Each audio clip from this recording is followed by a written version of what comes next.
kung babasahin mo ang profile itong kumpanyang ito, ipinapangalandakan nila na sila ay may puhunan, 'di ba? Malaking Opo, kumpanya eh, malaking oo. kumpanya ito at ipinapangalandakan nila na sila ay bahagi ng isang conglomerate. Opo, 'di ba, attorney? Opo nga, kaya nagtataka kami kung bakit na pati yung ultimong pang krudo nila ay inihingi pa nila or pina-advance pa sa Proselco. At ang Proselco naman dahil sa kagustuhang mapatakbo yung generating units ng SIPCOR at nang magkaroon sila ng kuryente ay nag-a-advance nga ng pang-krudo ng SIPCOR. Magkano po ang singil nila per kilowatt hour diyan po sa kanilang franchise area?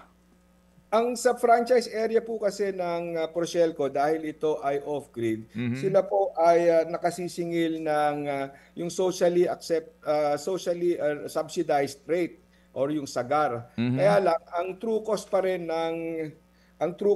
ang nasisingil naman ng SIPCOR. So yung kanilang aktual na gastos na naaprubahan ng ERC, yon ang napasisingil nila dahil ang parte nito ay nanggagaling doon sa subsidiya mula sa UCME or Universal Charge for Missionary Electrification. So hindi masasabi na kulang yung bayad sa kanila at walang dahilan upang sila ay hindi makagawa nung nararapat na mga maintenance para sa kanilang mga planta at makapag-supply ng kanilang sariling fuel para mapatakbo ang kanilang mga planta. So mga magkano po? Meron ba kayong ideya? May figure ba kayo diyan, Chairman? Magkano singil nila per kilowatt hour doon sa isla?